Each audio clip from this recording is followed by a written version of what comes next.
AI করে video বানিয়ে হুমাयूं कबीर के मेलाइन করার চেষ্টা করছে। ये ना 6 दिसंबर फ्राइडे था, वो फ्राइडे में मैं लीम रखा गया, तो लीम रखने के बाद जो फ्राइडे सैटरडे था, तो मैं 6 दिन बाद फर्स्ट जो जुम्मा है, आज जुम्मा हुआ, तो जो जुम्मा आया तो किसी को ऐलान नहीं किया, किसी को नहीं बुलाया, खुद 1 लाख लोग सारा स्टेट से मुसलमान लोग आ गया वहाँ जुम्मा के नमाज पढ़ने के लिए। उनका घर घर अच्छा मार्बल दे के मस्जिद है, वो मस्जिद छोड़ के यहाँ चला गया। इतना इमोशनल आया इनको ऊपर, वो स्टेट को भी तो आ रहा है, पास में झारखंड, बिहार, असम, त्रिपुरा, सब लोगों को कुछ न कुछ आने वाला है। आज 2 लाख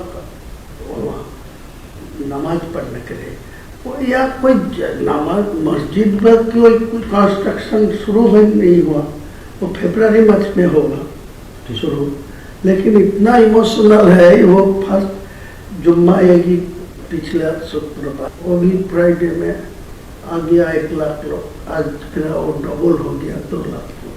मान लीजिए यहाँ पे आपको अगर इधर टीएमसी का हटाना है, ये आपका अगर इरादा है, तो यहाँ पे 2 डिवीजन करना पड़ेगा।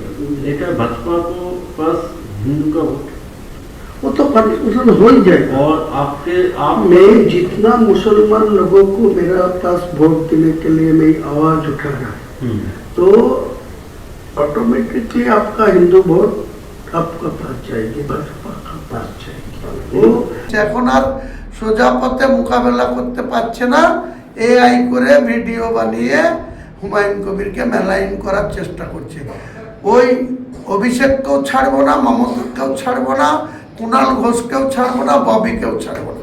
4 জনের নামে একজনের নামে মানহানি মামলা করব, প্রমাণ করবে আমাকে যে বিজেপির কোনো নেতার সাথে আমি কোনো লেনদেনে আছি, কোনো জায়গায় একসঙ্গে এক ফেমে বসে মিটিং করেছি, কোন হোটেলে করেছি, না কোন রেস্তোরাঁয় করেছি, না কোন পার্টি অফিসে করেছি, প্রমাণ দেবে। তা নাহলে একজনের বিরুদ্ধে মানহানি মামলা করব এবং তাদের বিরুদ্ধে এই মিথ্যাচার করার জন্য আরও মুসলিম ভাইদের কাছে যতটা আপিল করার দরকার, যতটা অনুরোধ করার দরকার করব।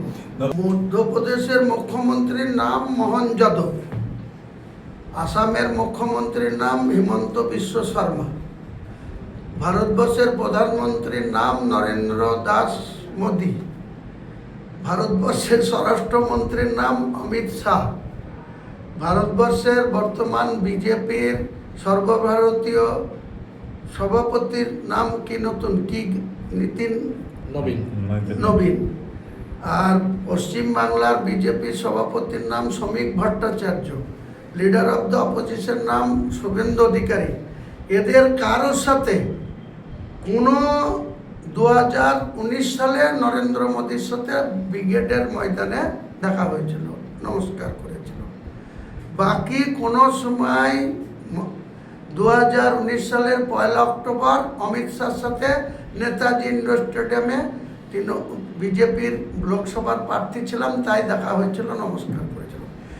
এর 2টো ঘটনার পরে শুভেন্দু, শ্রমিক ভট্টাচার্য বা মধ্যপ্রদেশের মুখ্যমন্ত্রী বা আসামের মুখ্যমন্ত্রী বা ভারতবর্ষের প্রধানমন্ত্রী বা ভারতবর্ষের স্বরাষ্ট্রমন্ত্রী বা ভারতবর্ষের যে কোনো বিজেপির অফিসিয়ালি যারা নেতা, তাদের সঙ্গে যদি আমার কোনো সম্পর্ক 17 নভেম্বরের আগে আছে, কৈলাস বিজয়বর্গীর সঙ্গে দেখাতে পারবে। ওই সর্বভারতীয় সভাপতি ছিল অমিত শাহ, তার সঙ্গে তখনকার ছবি দেখাতে পারবে। বা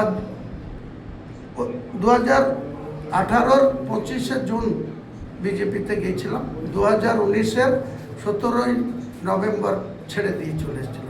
ওই টাইমের বাদ দিয়ে যদি কোনো ছবি মানে বিজেপির কোনো নেতার সঙ্গে দেখাতে পারে, এটা পুরো প্ল্যান করে হুমাयूं কবিরকে ভয় পেয়েছে মমতা ব্যানার্জি। গলিতে গলিতে খাগড়ার গলিতে ভোট নাই, সেরও ভোট চেয়ে বেড়াচ্ছে। আর দীপক অধিকারীকে তো পুতুল নাচের মতন নাচিয়ে নিয়ে বেড়াচ্ছে, পুতুল একটা ইয়ে করতে পারে না, ওখানকার স্কিম মানুষের সাথে 3 বারের সাংসদ হয়েছে, সাংসদ হয়ে সেখানকার স্কিম আসে আর নালা ভর্তি হয়ে যায়, জলে বন্যা এসে যায়, সেটা ঠিক করতে পারে না।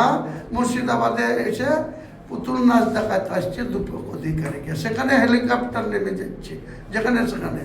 অভিষেক 2000 লোক নিয়ে হেলিকপ্টারে 2000 লোক নিয়ে মিটিং করছে।